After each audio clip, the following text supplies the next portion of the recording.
कथा प्रसंग में हमने दादूजी महाराज का संक्षिप्त जीवन चरित्र श्रवण किया, जिसमें दादूजी महाराज का साबरमती नदी में अवतार होकर 11 वर्ष की अवस्था में परमात्मा ने दादू दयाल महाराज को कांकरिया तालाब पर दर्शन दिए और महाराज 18 वर्ष की अवस्था में अहमदाबाद को छोड़कर राजस्थान की इस पावन धराधाम पर, जो राजस्थान की भूमि सतियों की, सूरवीरों की और संतों की भूमि रही है, इस धराधाम पर बड़े बड़े सूरवीर योद्धा हुए, महाराणा प्रताप जैसे,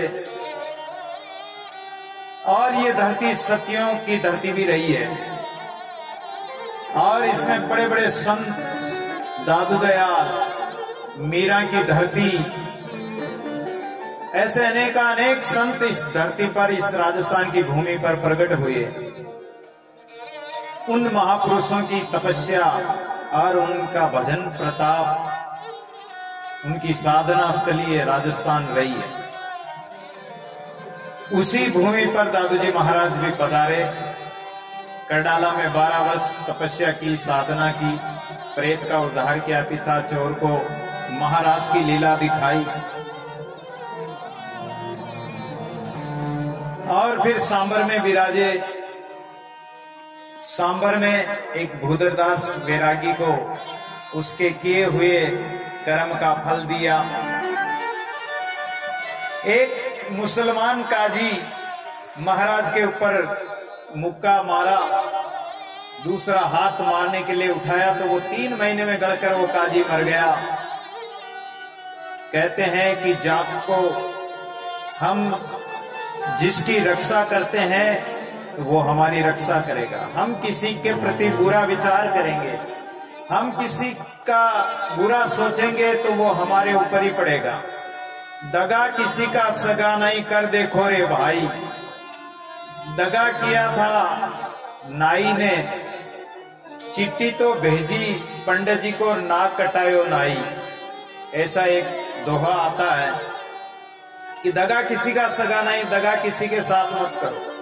अगर कोई दगा करता है तो उसका प्रतिफल, उसके प्रत्युत्तर में स्वयं को ही उस विश्वासघात का, उस दगा का फल भोगना पड़ता है। इसलिए दादूजी महाराज भी कहते हैं कि आत्म देव आराधे विरोधे नहीं कोई, आराधे सुख पाइए विरोधे दुख होई।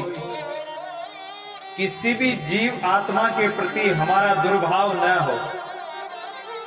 प्रत्येक आत्मा को, जीव आत्मा को सुख पहुंचे।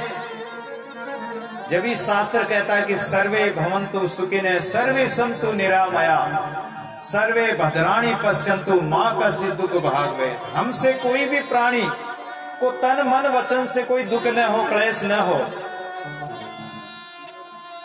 आत्म देव आराधिए, जीव आत्मा की सेवा करो। आप मंदिर जाओ, मस्जिद जाओ या न जाओ, कोई फर्क नहीं पड़ेगा, लेकिन किसी जीव आत्मा की सेवा कर दी तो वो परमात्मा की सेवा मानी जाएगी।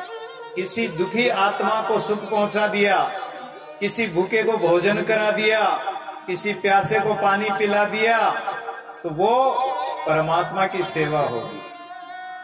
और यदि आप किसी प्यासे को पानी नहीं पिलाया, किसी माँ बाप को, दुखी माँ बाप को दवाई पानी भोजन के लिए नहीं पूछा, और मरने के बाद में गंगा जाते हो, जीते जी दंगम दंगा और मरिया पाछे गाले गंगा, उससे न तो गंगा जी राजी होगी न राम जी राजी होगा।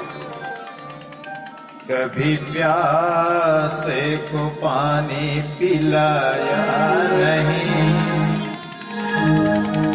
कभी प्यासे को पानी पिलाया नहीं, मधु अमृत पिलाने से क्या फायदा। कभी प्यासे को पानी पिलाया नहीं, मधु अमृत पिलाने से क्या फायदा।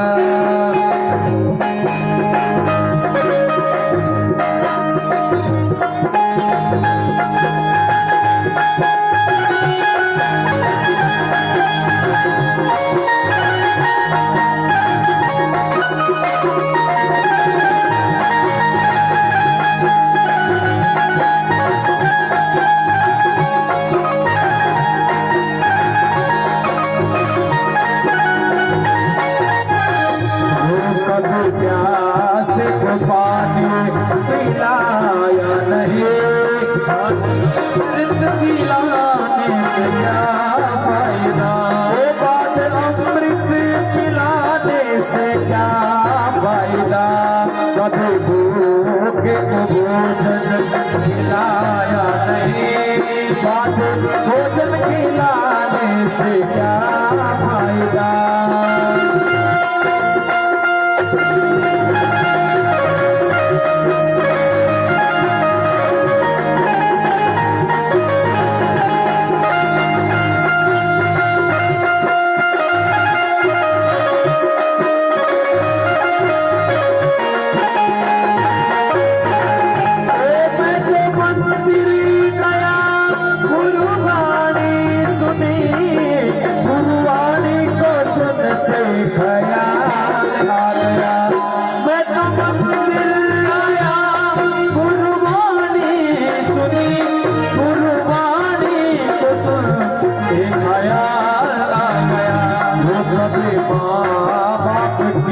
सेवा की नहीं, कभी माँ बाप की सेवा की नहीं, सेवा करने से क्या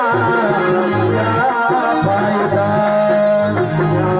से पानी पिलाया नहीं, अमृत पिलाने से क्या फायदा।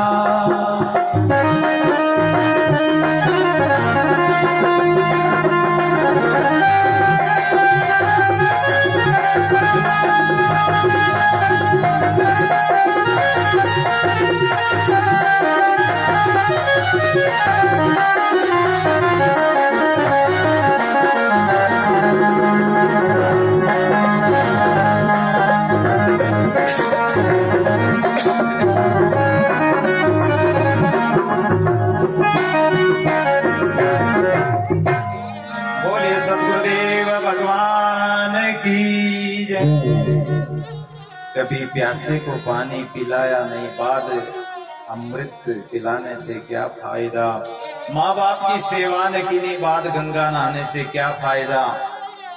बात भी सत्य है कि यदि हम अपने माँ बाप की सेवा नहीं की, अपने घर में भाई परिवार पति पत्नी बाल बच्चों की सेवा नहीं की, तो भगवान की सेवा भी कैसे करोगे। भगवान की सेवा के लिए आप कहां जाओगे, मंदिर में जाओगे, मंदिर में भी तो भगवान की मूर्ति, भगवान में आपका भाव कैसे बनेगा, भगवान के साथ आप क्या संबंध जोड़ोगे, भगवान से कैसे भी संबंध जोड़ो, संबंध जोड़े बिना आपका प्रेम परमात्मा से होगा कैसे। अगर आप माता पिता के रूप में भगवान को मानते हो तो माता पिता के रूप में मानोगे तो माता पिता की तो सेवा की नहीं, भगवान को माता पिता मानोगे तो भगवान स्वीकार नहीं करेगा। अगर आप भगवान को पुत्र मानकर सेवा करोगे, अपनी संतान की सेवा ही नहीं की, तो भगवान कैसे स्वीकार करेगा। माँ बाप को पानी नहीं पिलाया, भोजन ही नहीं कराया, तो भगवान स्वीकार नहीं करेगा। और भगवान तभी स्वीकार करेगा कि आप सच्चे मन से परिवार की भी सेवा करो, दुखी आत्मा की सेवा करो, और फिर आप मंदिर में जाओ, मस्जिद में जाओ, भगवान के दरबार में जाओ, तो भगवान स्वीकार कर लेगा। भगवान के लिए कहते हैं, गीता में भगवान ने कहा कि पत्रम पुष्पम फलम तोयम यो में भक्तिया प्रिय क्षति। मेरे लिए कोई भी मेरा भगत, चाहे कोई पत्र तुलसी का पत्थर चढ़ा दे, कोई थोड़ा सा दूध चढ़ा दे, कोई पानी चढ़ा दे, कुछ भी मेरे लिए अर्पण करता है तो मैं उसको स्वीकार कर लेता हूं, भाव से प्रेम से स्वीकार कर लेता हूं। भाव का चढ़ाया हुआ, अगर भाव नहीं हो, प्रेम नहीं हो, तो उसको परमात्मा कभी स्वीकार नहीं करेगा। प्रेम बिना फीका लागे मीठा मधुर न होई, प्रेम के बिना आप कुछ भी 56 भोग लगा दो, भगवान स्वीकार नहीं करेगा।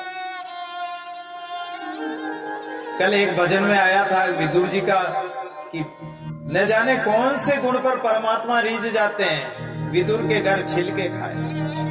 क्या था उनमें? प्रेम था विदुर और विदुरानी का। जब ही एक भजन में सूरदास जी कहते हैं, सबसे ऊंची प्रेम सगाई, सबसे ऊंची प्रेम सगाई, दुर्योधन का मेवा त्यागे साग विदुर घर खाए।